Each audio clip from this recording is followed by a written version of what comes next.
Hay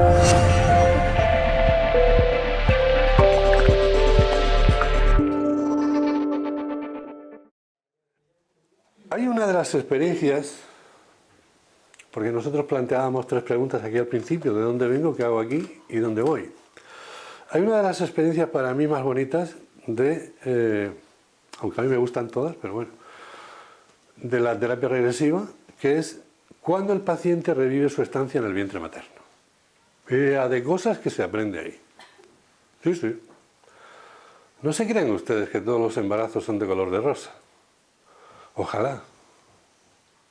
Pero hay muchos embarazos en los que hay rechazos, en los que hay disgustos, en los que hay malestar. Y eso se graba. ¿En quién? En el que está dentro. Se graba a fuego.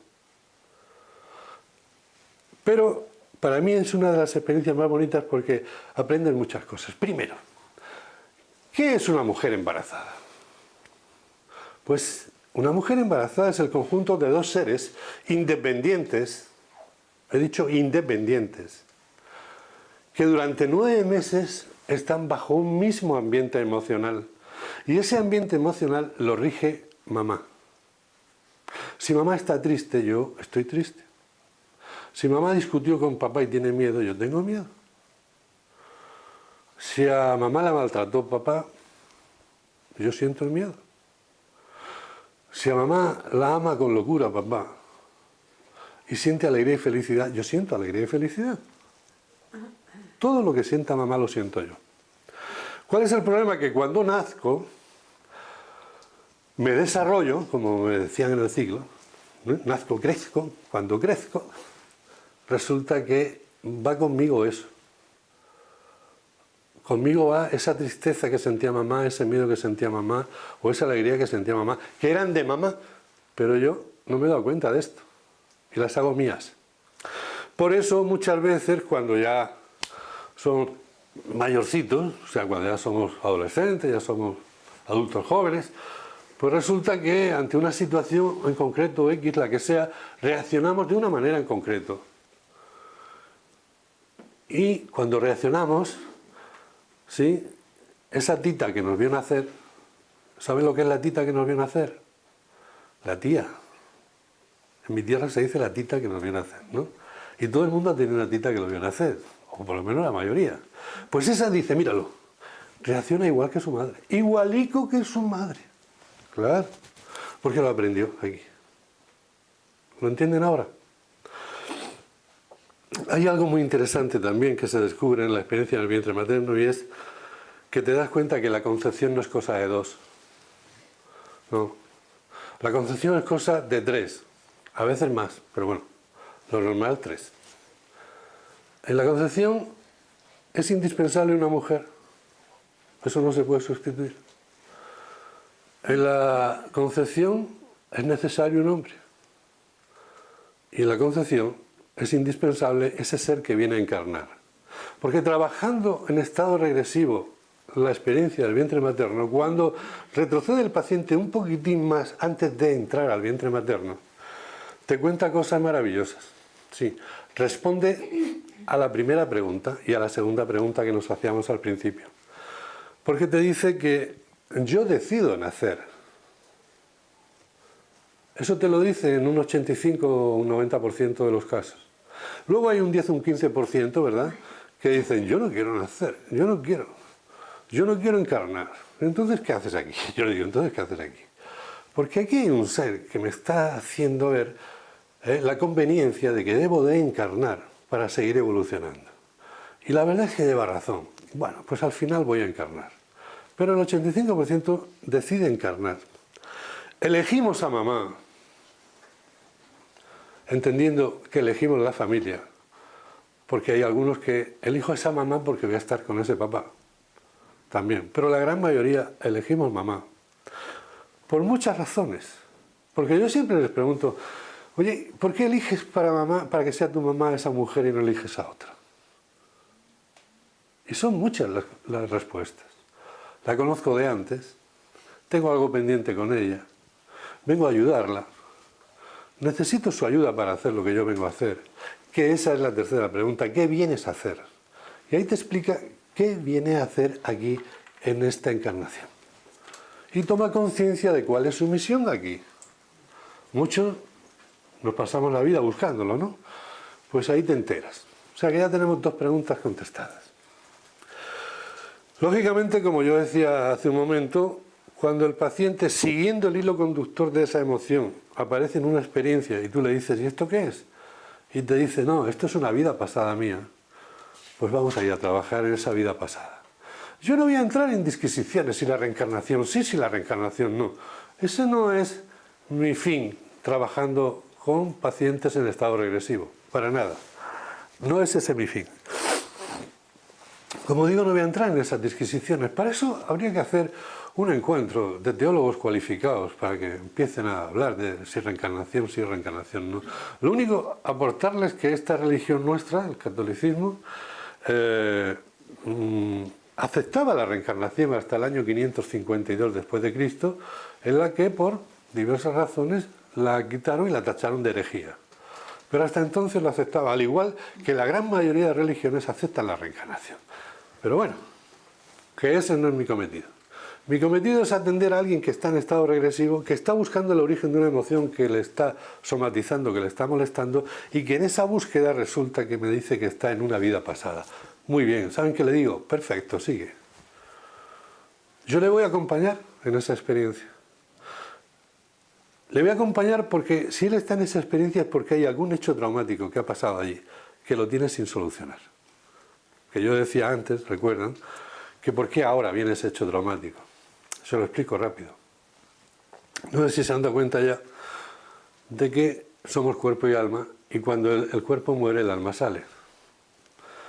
Resulta que esos disturbios emocionales que tenemos todos en nuestra vida, ahora mismo cada uno tiene los suyos, ¿no? Cuando llega ese momento y no los tiene resueltos, esos disturbios emocionales no se quedan en el vacío. En el cuerpo no pueden quedarse porque el cuerpo acaba de morir. ¿Dónde se quedan? En el alma. ¿Cómo se quedan? Latentes en el alma. ¿Eso qué quiere decir? Pues quiere decir que mi alma ahora está aquí en este cuerpo. Y traigo latentes disturbios emocionales sin solucionar porque son producto de experiencias inacabadas, en tanto en cuanto se murió el cuerpo y no pudimos acabar, ¿sí? Y los tengo conmigo y estoy en este cuerpo físico. Como digo, los llevo latentes. Pero ahora en esta encarnación, estando en este cuerpo físico, sí, por lo que sea, tengo la ocasión de vivir una experiencia, de vivir unos hechos similares a los que en su origen provocaron este disturbio emocional, esto pasa de estar latente a activarse. Y por eso empiezan, ¿sí? Se activan, me molestan, los somatizo y digo, bueno, ¿y esto de dónde viene? Eso es, la respuesta de eso está en el alma, ¿sí?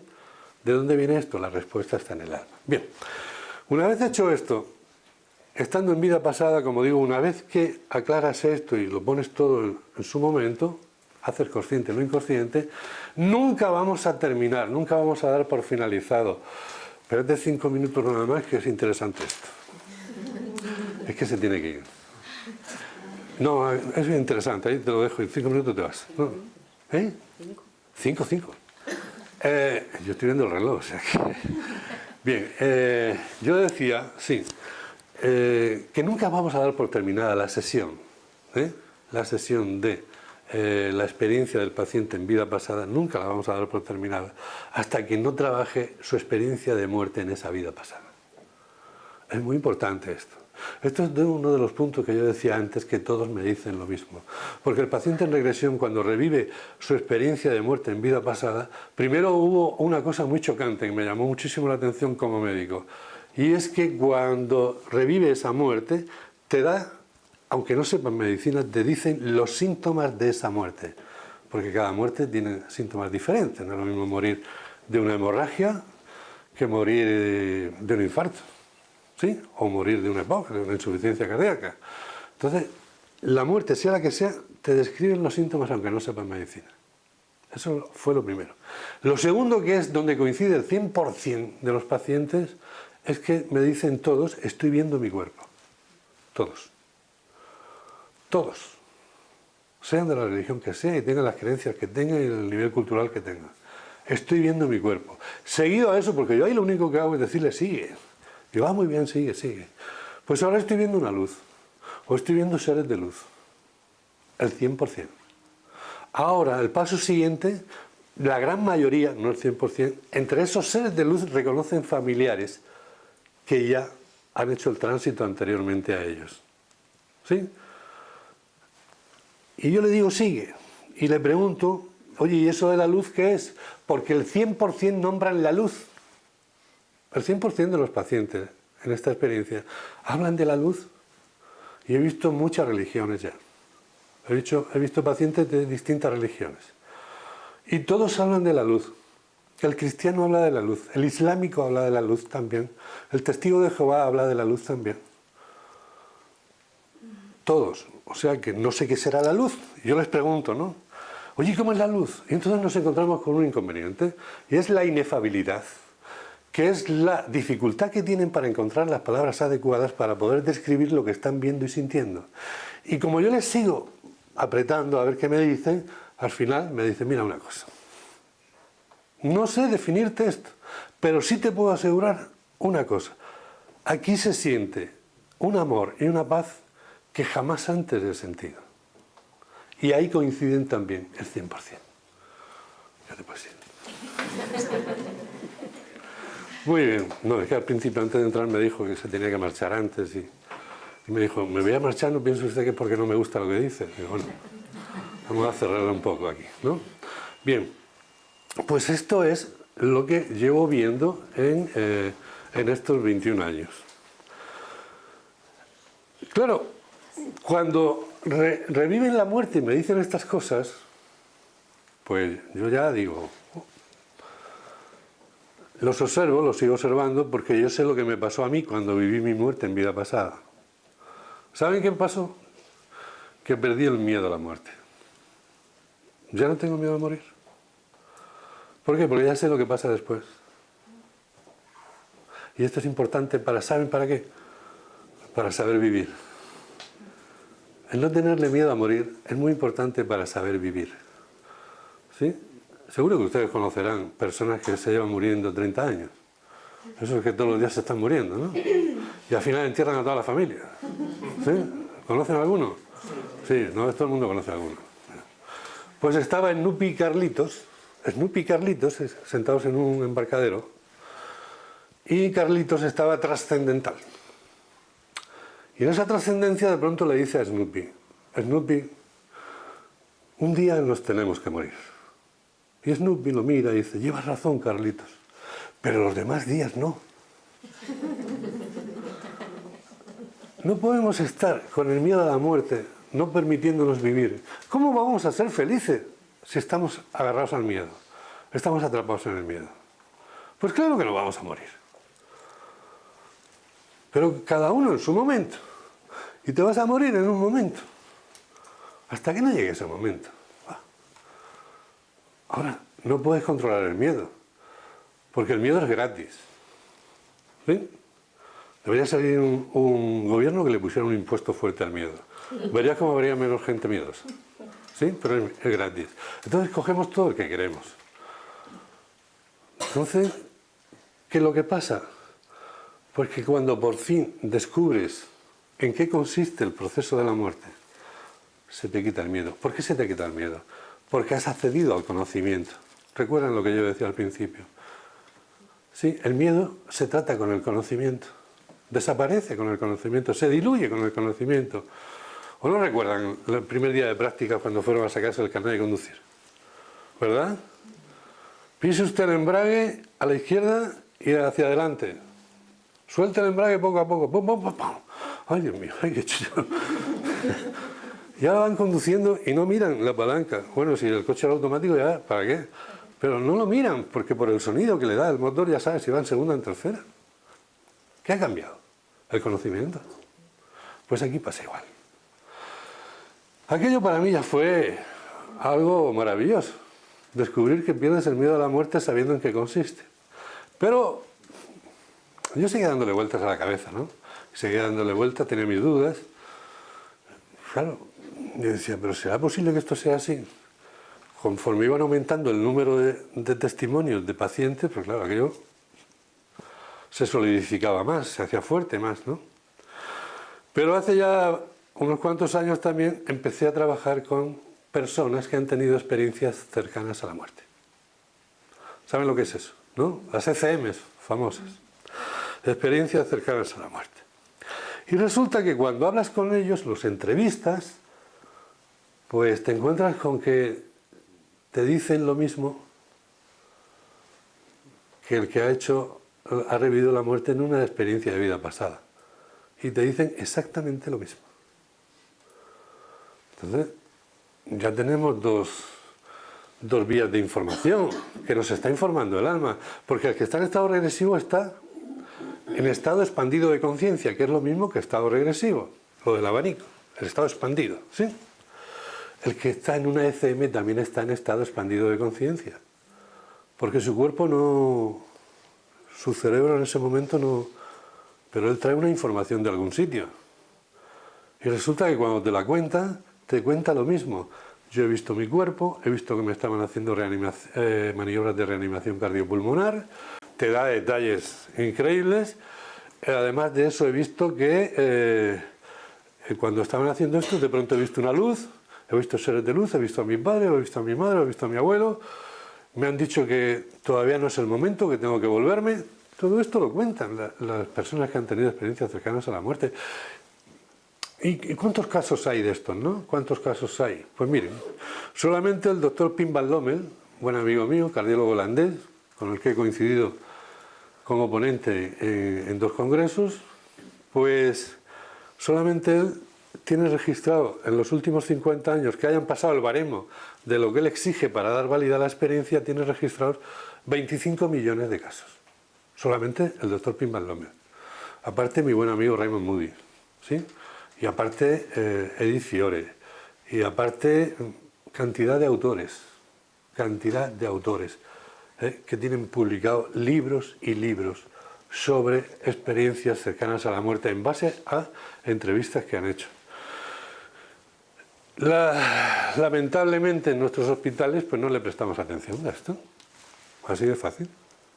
Hace 3 años y pico logré que me autorizaran en mi hospital a hacer una investigación sobre experiencias cercanas a la muerte.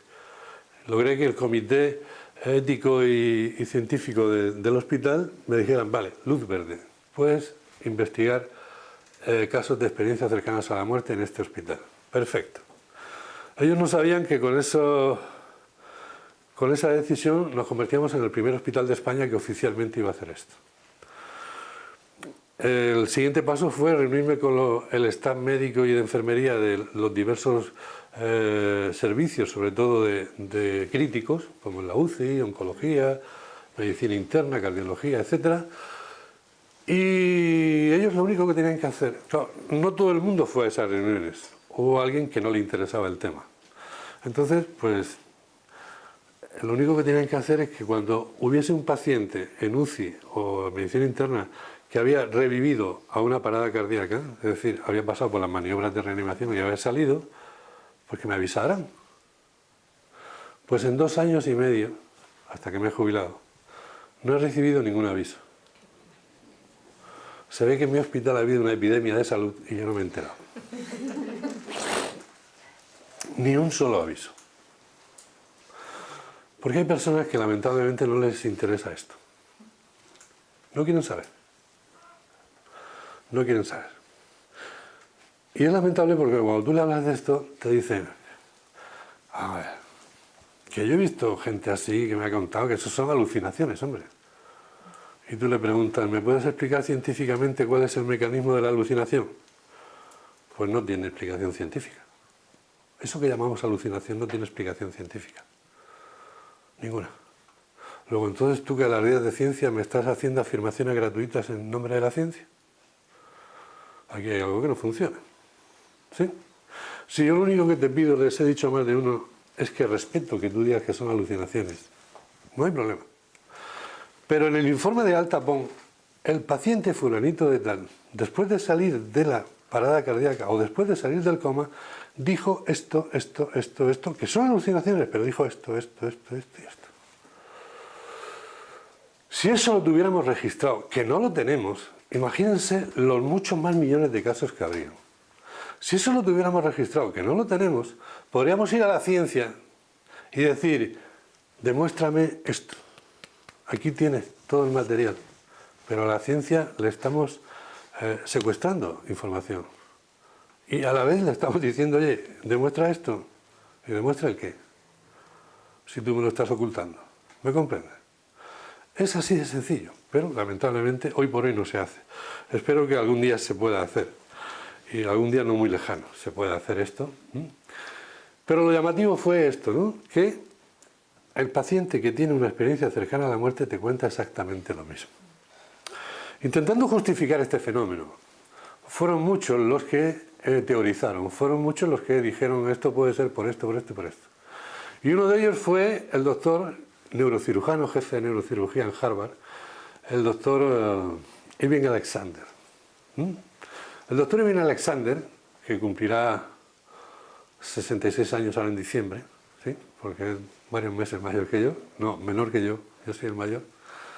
Tuve la suerte de conocerlo en Madrid en el Congreso Internacional de CMS, coincidimos allí como ponentes, Raymond Moody, él y yo, y es una pasada escucharle su experiencia, porque él enarboló la bandera que intentaba justificar lo de las ECMs.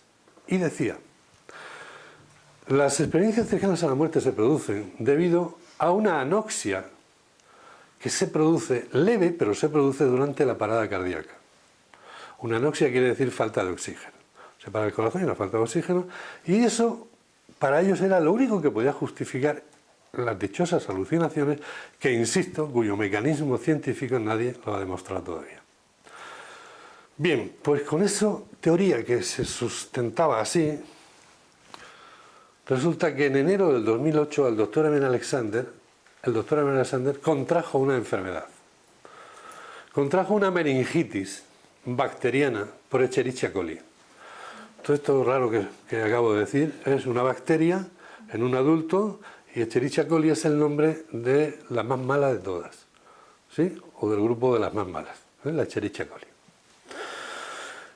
En la medicina nuestra, los datos que tenemos de una meningitis bacteriana en un adulto, ¿sí?, se traducen en 95% muerte y 5% lesiones cerebrales irrecuperables. Menos el doctor Irving Alexander. El doctor Irving Alexander estuvo 7 días en coma. Entonces, la teoría que ellos querían promulgar, la anoxia, la falta de oxígeno, provoca esto porque el neocórtex, la corteza cerebral, cuando tiene una ligera falta de oxígeno, va a producir estas imágenes y estas vivencias. La Escherichia coli no es falta de oxígeno, la Escherichia coli va directamente y destruye la corteza cerebral. O sea que el doctor Alexander estuvo sin corteza cerebral, con un electroencefalograma plano. Un electroencefalograma plano. Que eso quiere decir muerte. En la medicina tradicional, todo un encefalograma plano es muerte. Y estuvo 7 días con él, plano. A los 7 días, cuando el segundo del servicio, su segundo, hablando con la mujer de Irving Alexander, le dijo, mira, mantenerlo con vida artificialmente no me parece justo. Vamos a desconectarlo y ya está, porque aquí no hay nada que hacer. Y cuando fueron a desconectarlo, Alexander abrió los ojos y se sentó en la cama. Vaya. Y a los 2 meses de aquello, empezó a escribir su libro. Su libro se llama La prueba del cielo. En ese libro, sí, describe con todo detalle dónde estuvo durante esos 7 días, qué estuvo haciendo y con quién estuvo. Irving Alexander era hijo adoptivo. ¿Sí? Lo adoptó un señor que era neurocirujano, por eso él pues, se hizo neurocirujano. Para que se den cuenta, la casualidad no existe. Lo tuvo que adoptar el neurocirujano para meterle en la cabeza el tema. Y lo hizo neurocirujano. Él durante varios años renegaba de conocer a su familia biológica, porque fue una adopción, una cesión, Y sabía que existía su familia biológica, su padre no se lo ocultó nunca, pero él no quería conocerla.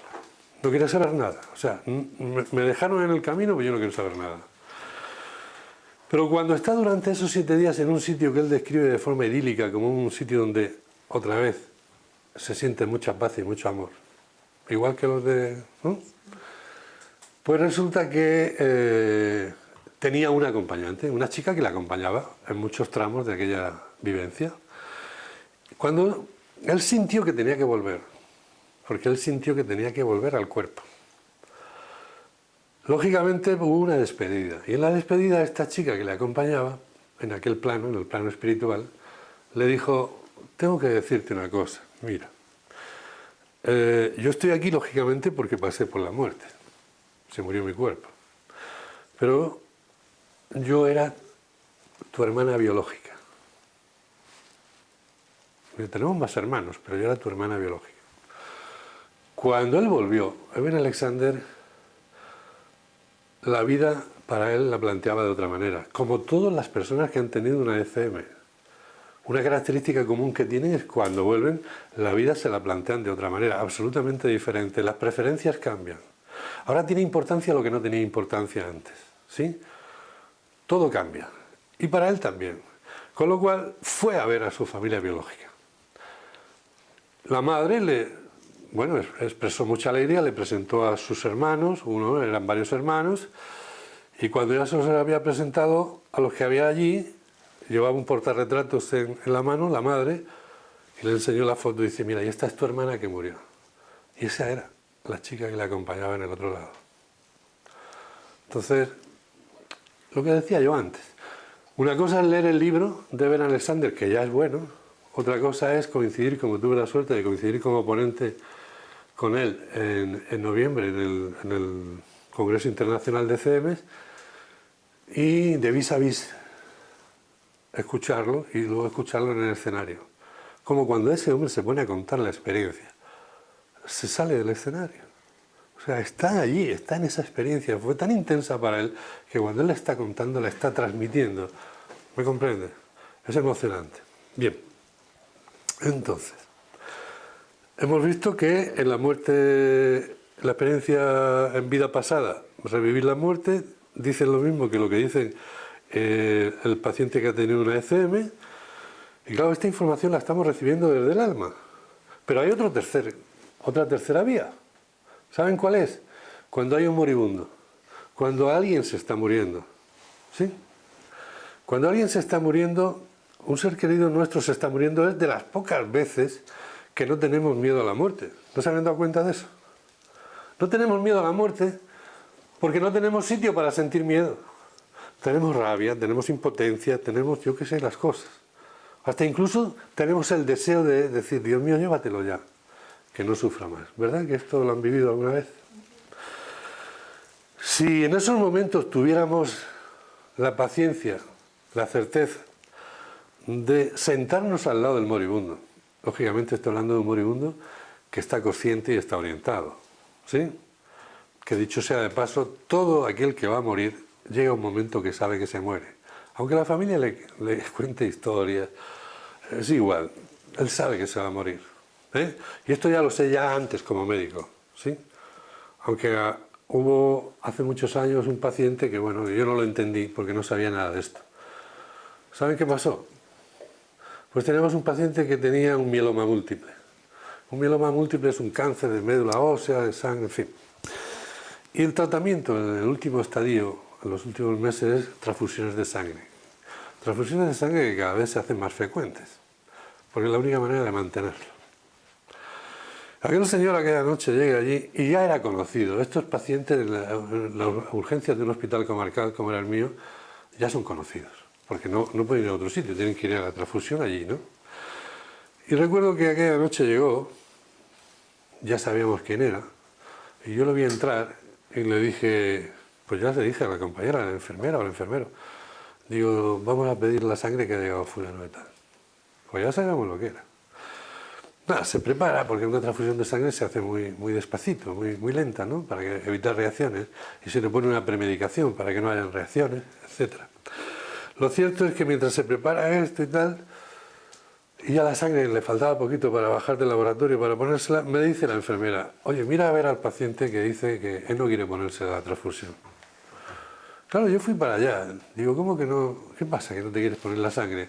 Si tú sabes que cuando te ponemos la sangre te pones fuerte, te espabilas, es lo que contamos nosotros. Yo sé que se va a morir, yo sé que no lo voy a curar, pero le tendré que crear un poco de ilusión, creo yo, ¿no? Pues resulta que a veces es él el que no sabe cómo decirte.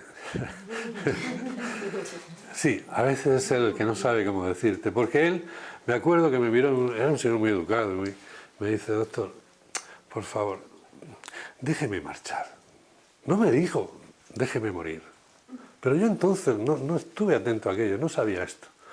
Ahora sí, ahora lo entiendo. Ahora lo entiendo. Pero bueno, aún así le puse la sangre. ¿Por qué? Porque era lo que yo tenía que hacer, era lo que yo sabía hacer. Era lo que yo sabía hacer y cuando tú haces lo que sabes, pues bueno. Ahora, cuando sabes más, pues estás obligado a hacer otras cosas.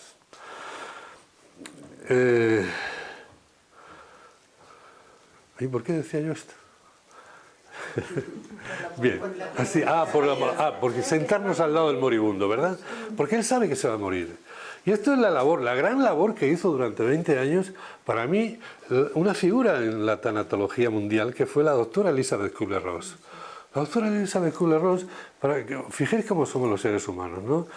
Os he hablado de Eben Alexander. Bien, Eben Alexander era muy respetado como neurólogo por sus publicaciones y demás, su experiencia profesional, y su equipo estaba a muerte con él. Tiene la experiencia que tiene, viene contándola, y ¿sabéis quiénes son los primeros que no se creen nada? El equipo. Normal. Esto es normal en el ser humano. ¿Por qué? Porque me vas a hacer sentir miedo. No, a mí no me hables de estas historias. La doctora Elizabeth Kubler-Ross fue una eminente psiquiatra. Ella tenía, no sé si aquí habrá algún universitario, pero tenía 28 honoris causa. Reconocimiento, premio honoris causa en la universidad. Eso es muy difícil de conseguir. Ella tenía 28. Por sus trabajos como psiquiatra, sus publicaciones como psiquiatra. Y un buen día se le ocurrió sentarse al lado de un enfermo moribundo a ver qué pasa. Y claro, se quedó enganchada. Ahí se tiró ya 20 años. Y descubrió que el moribundo te cuenta qué es lo que está pasando y lo que va a pasar. Te cuenta lo mismo que estos dos que hemos hablado. Te cuenta lo mismo que te cuenta el paciente durante su muerte en una vida pasada, te cuenta lo mismo que el paciente que te cuenta una experiencia cercana a la muerte. Te lo cuenta el moribundo. Y hay casos espectaculares de Elizabeth Kubler-Ross. Por ejemplo, el chico aquel que era ciego de nacimiento. Y cuando llegó, faltando poquito ya para morir, a entrevistarlo una vez más, le dijo, qué guapa viene usted hoy, doctora. Con ese collar de color tal, ese suéter de color tal. Y la otra le dijo, pero ¿cómo? ¿Pero me estás viendo? Dice, claro que la estoy viendo. Estoy aquí junto a mi cuerpo. Se había salido del cuerpo, utilizaba el cuerpo como megáfono, ¿sí? Y la estaba describiendo. Porque al otro lado no hay ciegos, no hay cojos, no hay enfermos, no hay dolores. Y esto, fíjate, esto es una característica muy común en las personas que han tenido experiencias cercanas a la muerte. Y es que cuando están fuera del cuerpo, están viendo que le están haciendo lo que le hagan, yo estoy viendo mi cuerpo, ¿no? Pero no sienten dolor. El dolor lo sienten cuando vuelven otra vez al cuerpo, ¿sí? Para que veáis qué diferencia hay, ¿eh? El cuerpo es el vehículo. El cuerpo es el vehículo que utilizamos para interactuar aquí. Bien, y ya para terminar, pues son los 3 caminos por los cuales el alma nos informa. O podemos recibir información a través del alma. Pero hay más caminos, sí. Pero estos caminos son en dirección inversa. O sea, hasta ahora el camino es desde aquí, me entero qué pasa allí. Y ahora vienen noticias desde el otro lado. Porque el ser humano en estado regresivo, aparte de hacer regresión, tiene la capacidad de contactar con seres que ya han pasado por la experiencia de la muerte. Por seres que no tienen cuerpo físico, que están al otro lado. Y en estado regresivo el paciente los puede contactar y puede hablar con ellos. ¿Sí? Incluso me puedo hacer partícipe a mí como terapeuta y puedo escucharlo, como bien reflejo en los dos libros que he escrito, vienen casos, ¿sí?, similares. De hecho, ellos vienen demostrando que es cierto que al otro lado seguimos vivos. Y de hecho actualmente yo estoy escribiendo un libro para publicarlo este año que se titula Las señales de mi hijo. Las señales de mi hijo son las señales que están recibiendo padres que han perdido niños, ¿sí?, en su casa o donde sea. Están recibiendo señales. Pero señales muy contundentes. Porque claro, aunque yo sepa o yo crea que ellos pueden encender y apagar una luz o encender o apagar un televisor, aunque yo esto lo crea, pero no es suficiente para los que no creen nada. Aunque el que está emperrado en no creer nada, ese le cuente lo que cuenten, no va a creer nunca nada, no va a querer escuchar. Pero bueno, alguno habrá, ¿no? Por eso los detalles que van a salir en ese libro son muy contundentes y algunos hasta con fotografía, ¿sí? Y se trata de esto. ¿Por qué? Porque trabajando en estado regresivo, el ser humano es capaz de contactar con alguien que ya se ha marchado, hablar con él, entonces podemos preguntarle, ¿qué pasa ahí en el otro lado? ¿Qué hacéis en el otro lado? ¿Sí? ¿Cómo es el otro lado? ¿Saben qué me dicen? Hay una paz y un amor increíbles. ¿Sí? Eso es lo que me dicen. Porque también tienen inefabilidad. E incluso algunas preguntas te pueden decir, esto no te lo puedo contestar. Pero estamos hablando de esto. ¿De qué? Así que para terminar, decirles que, aunque mi buen admirado, porque siempre lo he admirado mucho, mi buen admirado cantautor argentino Facundo Cabral, un día dijo, el ser humano es un ser extraño. Y decía, es un ser extraño porque nacer no pide. La conexión a internet no es estable ahora mismo. Pero estamos hablando de otra cosa, hombre. No sé por qué ha dicho eso. Bien, entonces, como estaba diciendo, aunque mi buen admirado Facundo Cabral, cantautor argentino, doctor en filosofía además, en su día dijo, el ser humano es un ser extraño, porque nacer no pide, vivir no sabe y morir no quiere. Yo les puedo decir que no estoy de acuerdo con él. Es de las pocas cosas que no estoy de acuerdo con él. Yo les puedo decir que a esto, al paso de estos años, les puedo asegurar que el ser humano es un ser de luz que está encarnado en cuerpo físico y que decide nacer y cuando no teme morir, aprende a vivir. Muchas gracias.